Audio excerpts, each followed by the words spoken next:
to my channel. For those that don't know me, my name is Leah. Today I wanted to share with you the story of my labour and birth for my first pregnancy. I'm actually pregnant with my second now, but I haven't yet shared my story for my first baby. I didn't want to share it too soon because I was traumatised a little bit from the pregnancy, from the labour and the birth. I do share that in a video, or how I dealt with it, so I will link that for you below and above. But I feel like, well, I'm obviously pregnant now, so I feel like I'm okay with being pregnant again and having a baby. I am petrified about going through the labour and birth again, but not as petrified as I would have been if I'd done it straight away.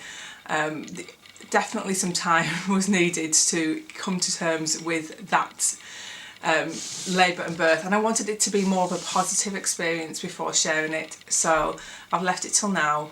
I will do my best to try and remember how things happened, when they happened, but I was so tired by the end of it all because I've been in labour for so long that some of it is a little bit faded, and obviously it's been a while, so it's just a little bit faded now, but I will do my best.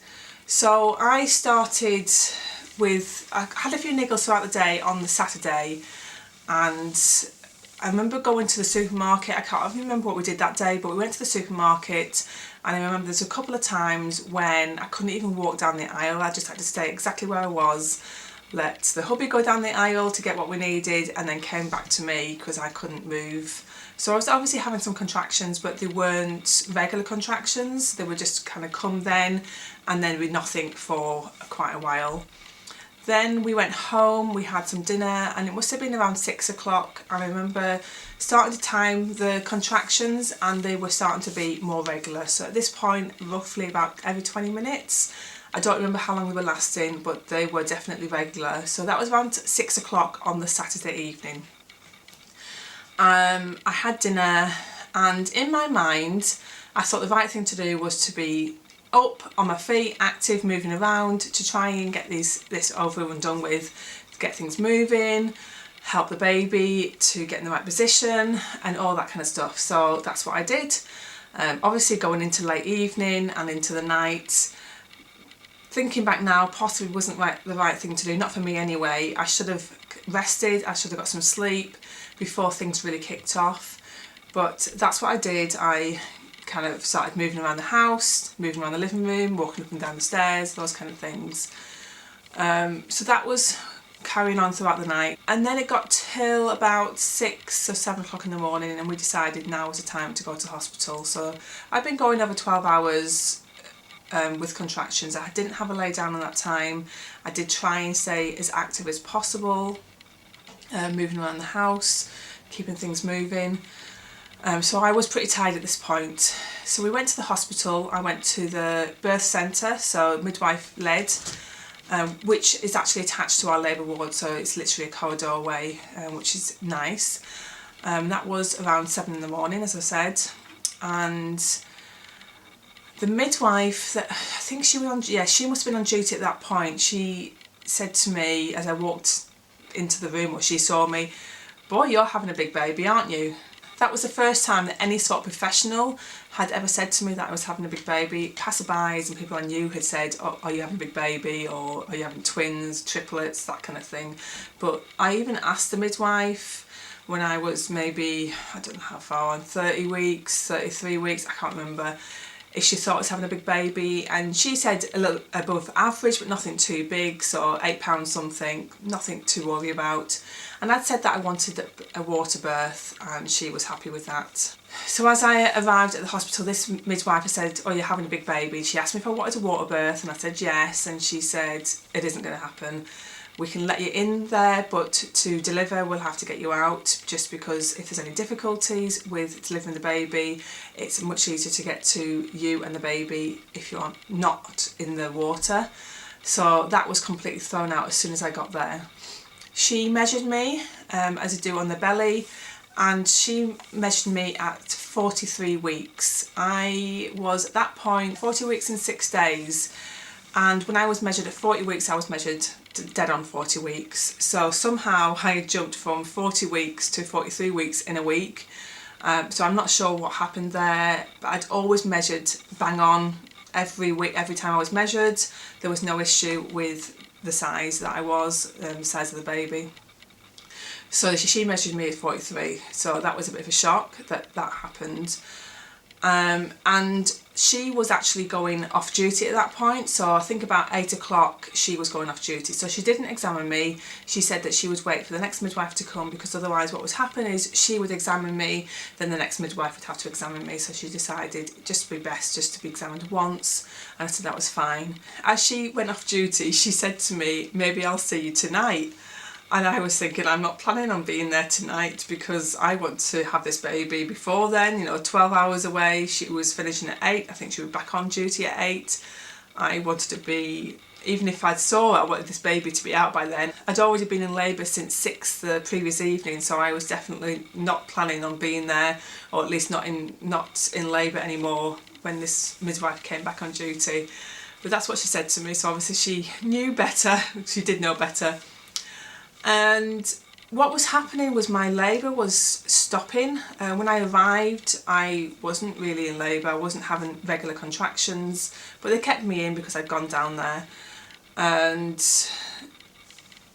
I don't remember if they said anything about it at that point, but I do remember things kind of slowing down. I had been in labour. Those contractions had been quite regular, like every 3 minutes. And they had been quite intense as well. So then everything kind of slowed down a little bit. So I potted around the room and had a bit of a go on the birth ball, but just things weren't moving along. So when the midwife, the new midwife came, who was taking over, she examined me, and she said that I was good 3 centimetres dilated. I wasn't quite 4. So they say that if you're 4 centimetres dilated and having regular contractions, you're in active labour. So they weren't saying that I was in active labour. I was in labour but not active labour. So from their calculations, I hadn't really started proper labour yet. I was in slow labour, I guess. But they allowed me to stay, and like I say, I was potting around the room. I was using the birth ball.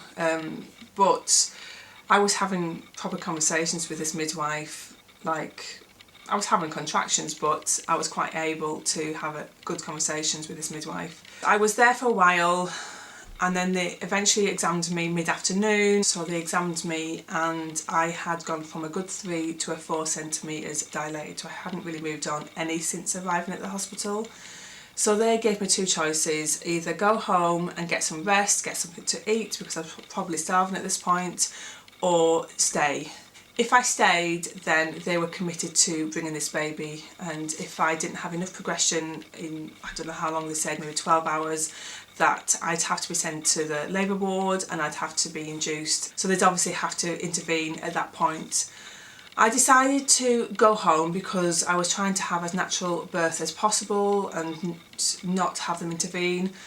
So I did try to sleep, but it was really hard because my contractions started coming really thick and fast at that point, and they were quite intense. So I didn't get a lot of rest. I really couldn't rest because there wasn't a lot of time in between the contractions. I got quite emotional. I think I just had given up a little bit. I had been in labour for almost 24 hours at this point. I know it wasn't active labour, but it was still labour, and I had been on the go since 7 o'clock the previous morning. I hadn't had any rest since then, and I had just had enough. I was shattered, and these contractions were coming thick and fast, and I just felt like I couldn't do it anymore. And I didn't feel like I had the energy to do it or the stamina to do it. I think it was around 9 PM Keith decided that we would go back to hospital because these contractions were coming thick and fast and they weren't easing up at all. So we packed ourselves back into the car and went down to the hospital. Keith dropped me at the hospital, went and parked the car and came back in and walked me down the corridor to the birth centre. And I remember one of the midwives commenting on how calm I was since I was in labour, and it's because my contractions had stopped again.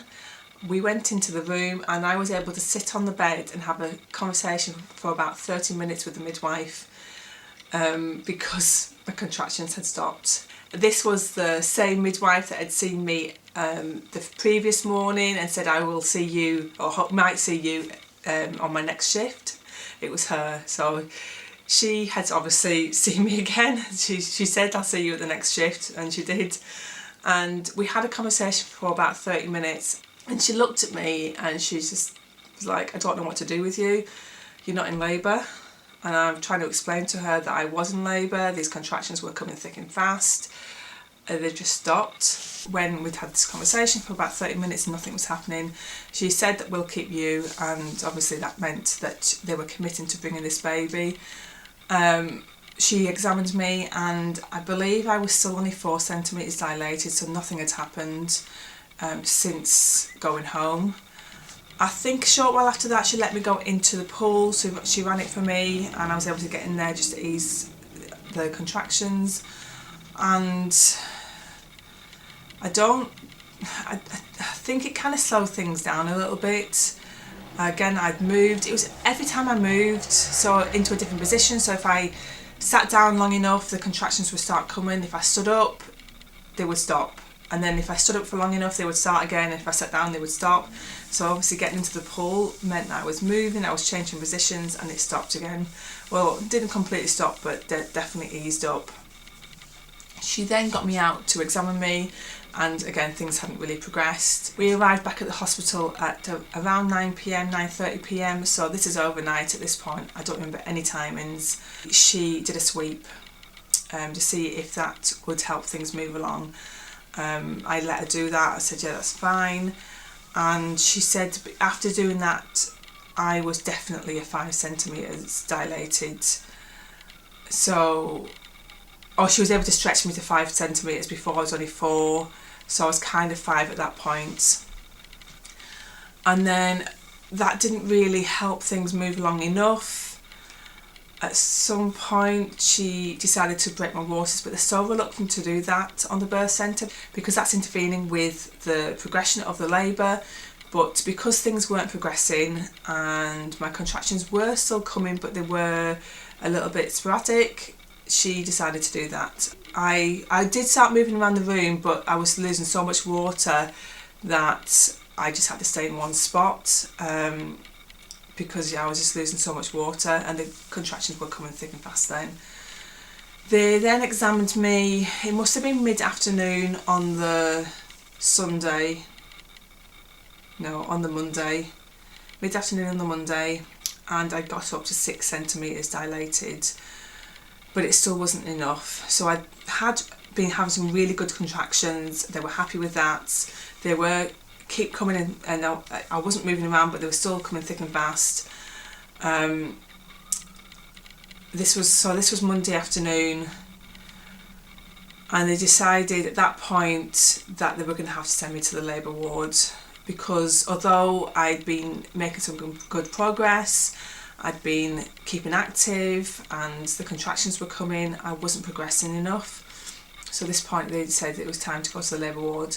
So they arranged to take me over there. I walked half the way, but because of the contractions they ended up wheeling me the rest of the way. Like I say, it was just a corridor in between the birth centre and the labour ward, so it wasn't far. And she said to me, if we're going to send you over to labour ward, we're going to induce you. I'm not telling you that you have to do this, but this is my advice, is that you get an epidural.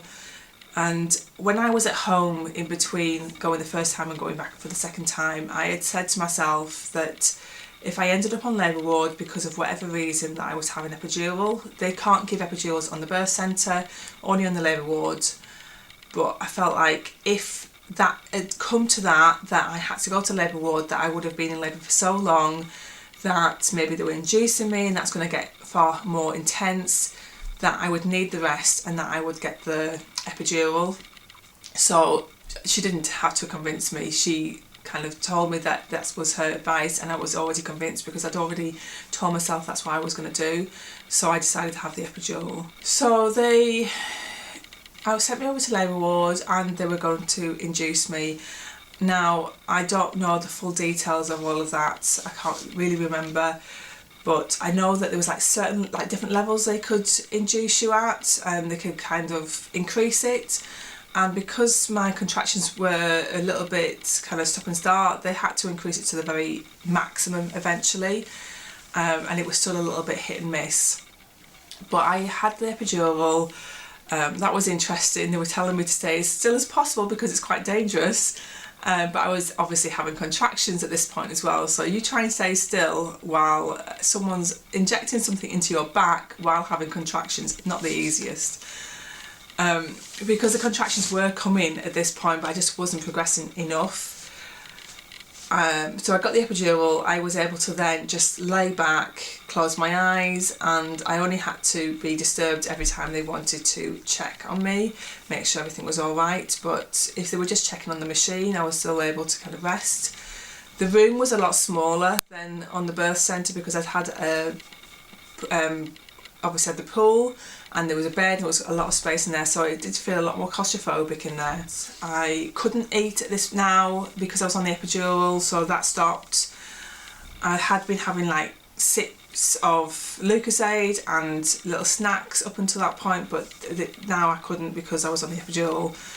I think it can make you sick sometimes, I'm not too sure, but I wasn't allowed to eat. And I just had to lay there and let things happen. I did feel the contractions, as in I felt the pressure of the contractions, but not the pain of them. So I was able to get some rest that I needed. And I was just left there waiting to dilate. I remember one time a doctor came in, and there must have been about 10 other people with him. And he was just explaining what was going to happen and saying that if I don't dilate, then I will have to have a C-section and this, that and the other. And I was just, all I remember thinking is, who are all these people? What do they want?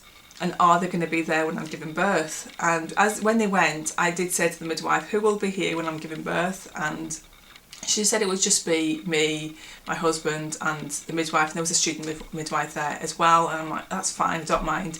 I'd always wanted to give birth at the hospital just for the kind of security of having the medical staff there, but I did not want lots and lots of people there. I didn't want it to feel clinical. That's why I was quite happy to be on the birth centre. And when I moved over to labour ward and all these people were in my room that was already really small, this room was tiny and it had all this extra equipment, and then I was kind of connected to so many things. It was everything I'd not planned it to be. You know, beforehand, I remember seeing pictures of women who'd given birth with things coming out of the hand, and I didn't want any of that. And I know that it doesn't work out like that way for everyone, but that was exactly the opposite of what I wanted. And here I was living it. I was the woman with needles like coming out of my hand and all these doctors in the room. It's just not what I wanted at all. But I was kind of reassured that they wouldn't be in the room when I was giving birth, so it was fine. It was just the midwife and the student midwife, so I was happy with that.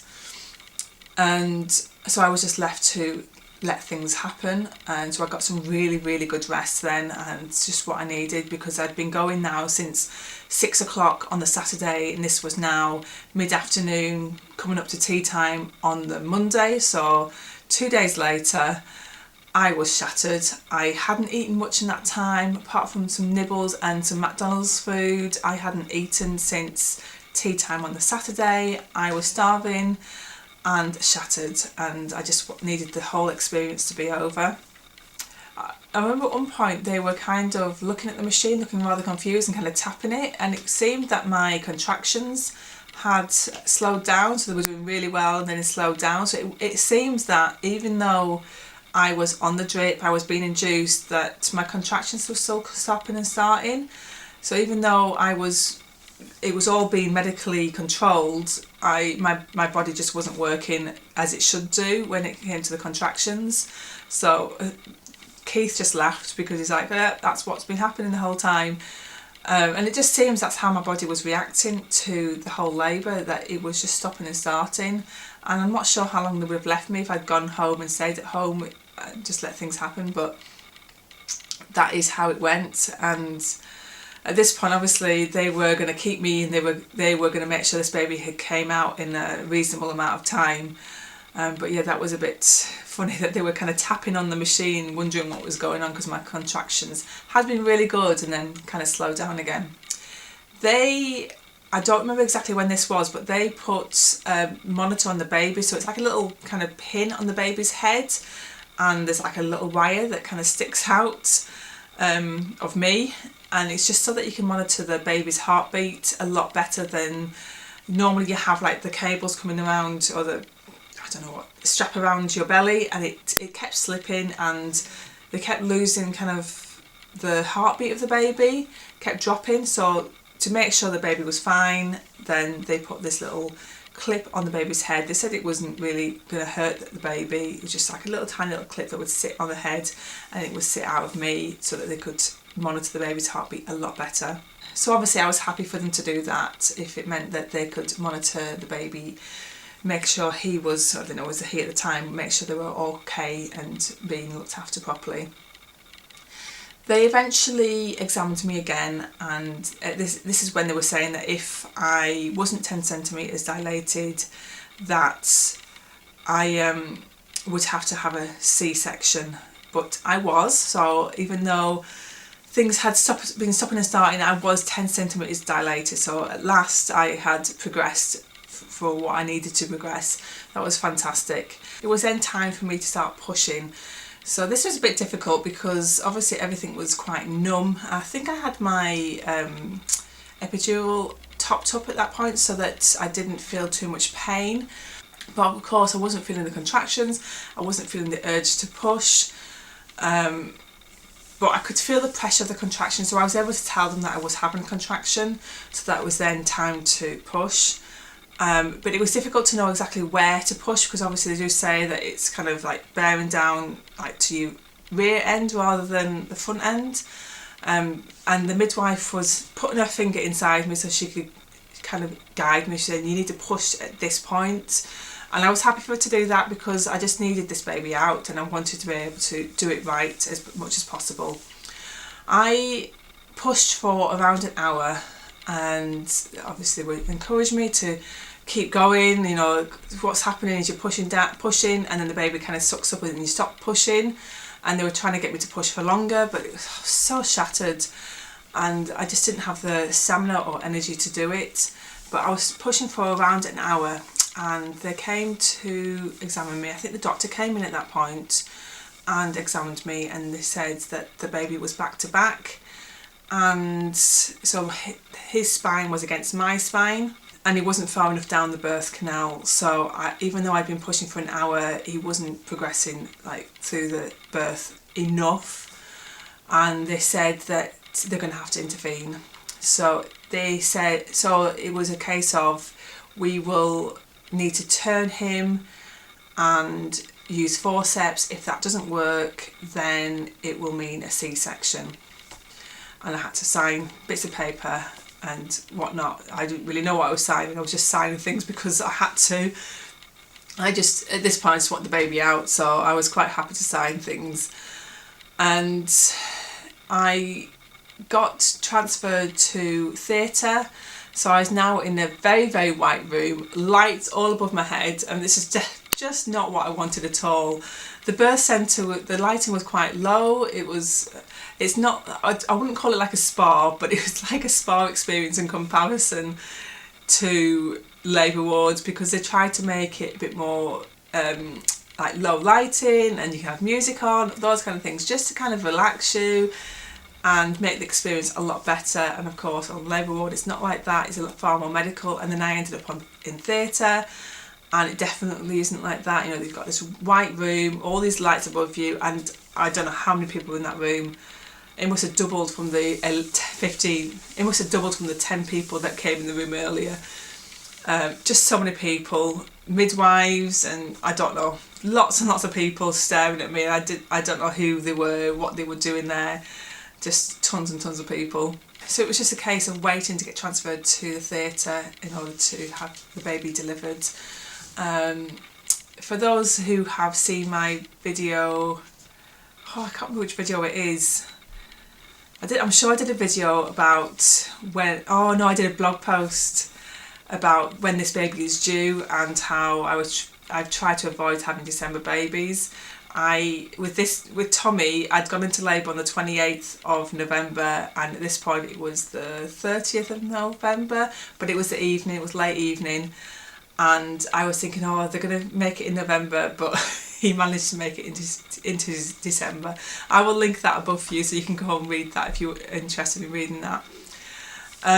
So it was quite late on the Monday evening, the 30th of November, and I was just waiting then for the theatre to be made ready for me, so it was obviously getting later and later, and I got taken into theatre. It must have been about 11:30 or just after, maybe 11:45, and I got transferred to the bed. That was an interesting experience because my legs were not in use. I couldn't feel anything, and they wanted me to hop myself over onto the bed and then move myself around and kind of shimmy myself up the bed to lay down.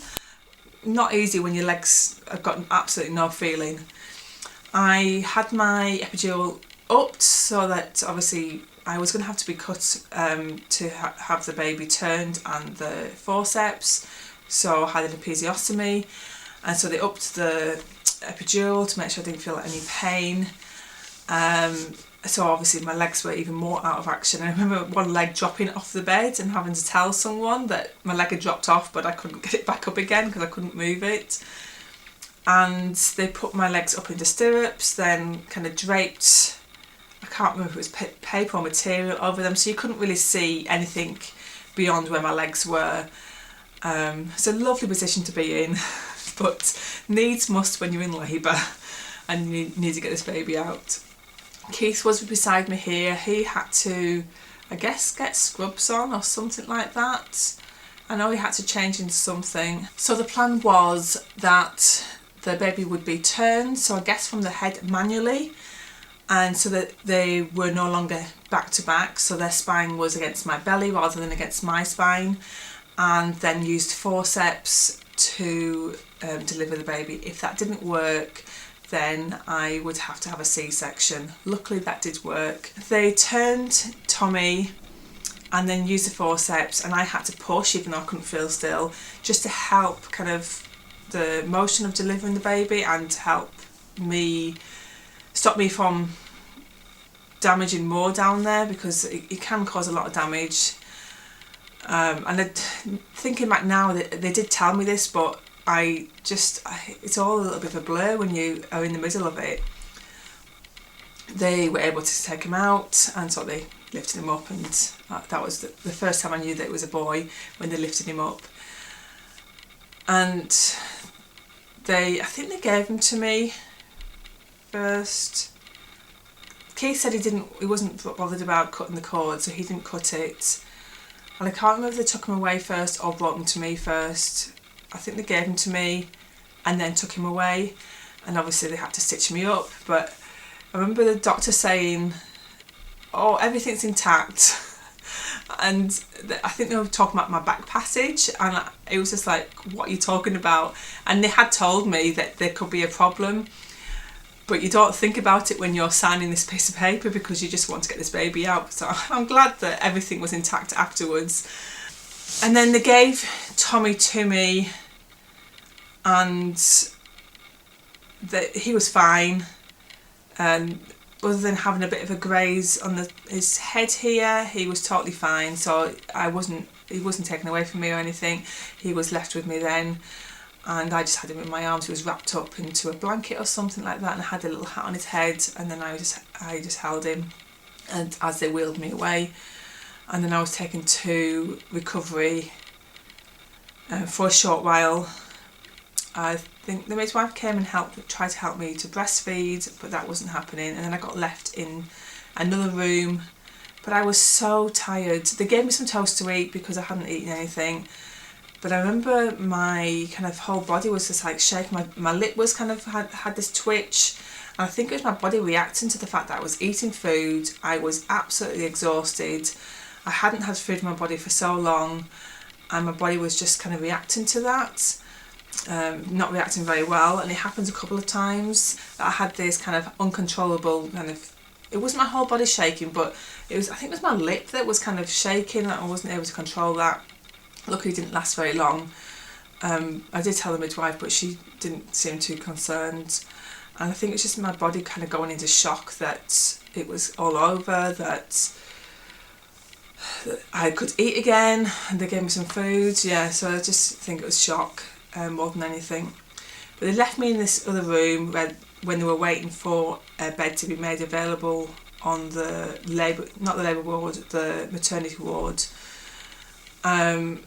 Keith was across the room and he'd fallen asleep, and I'd been left with this baby in my arms.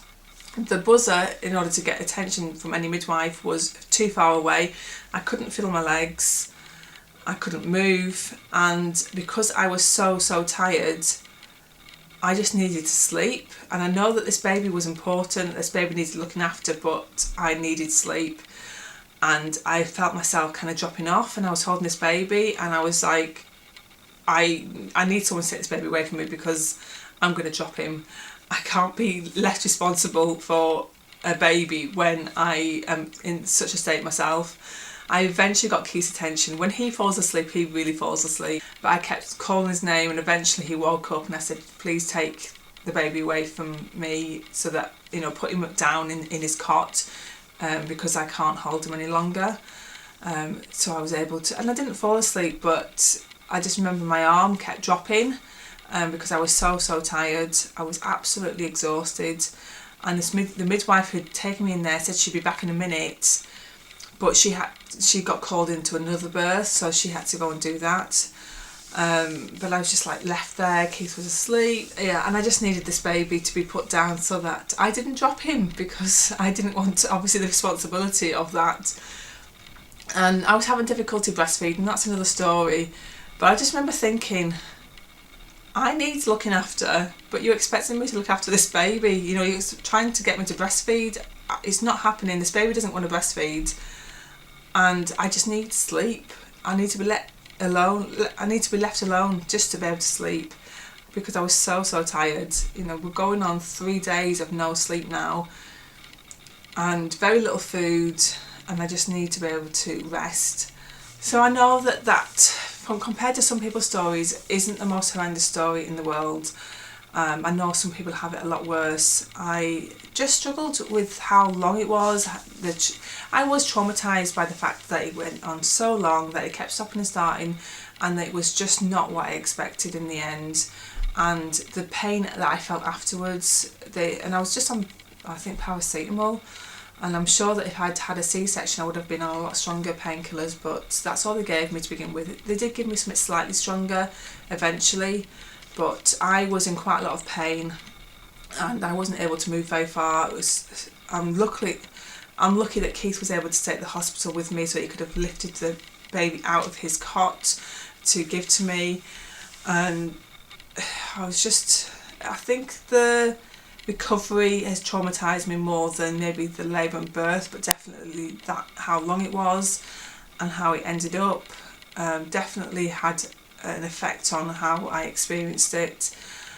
And I'm not looking forward to this one, but I know that they can be different, and I will definitely be doing as much as I can to get the baby in the right position, because that probably had a lot to do with it. I found out recently that they knew that the baby, Tommy as he's now, was back to back when I was on the birth centre. So on Sunday, either Sunday afternoon or Monday, sometime on the Monday, they knew that he was back to back, but I guess that they assumed or hoped that he would turn. No one told me. I had no idea that he was back to back, other than the fact that I was getting some pain in my back when I was having my contractions. But no one told me. They kept that from me, which I'm quite surprised at, but maybe that's the way they do things. I don't know. If this time it goes on so long and my contractions keep stopping and starting, I will be saying you need to intervene, and intervene a lot earlier, because I can't be doing that, having 3 days of labour and it just not happening. I just can't do that. That in itself has caused me enough trauma to not want to ever have a baby again. And I know this birth might be completely different, but it may not be as well. So I'm just hoping that things are different this time. But I'm expecting it to be a big baby again, because because I have got quite a big bump already, and generally in our family we do have big babies. So I am expecting it to be a big baby. But that's my story. Don't forget to give it a thumbs up and don't forget to subscribe if you haven't already. I will be sharing more on my current pregnancy and of course everyday family life as well. So don't forget to subscribe if you haven't already, and I will see you in my next video. Bye!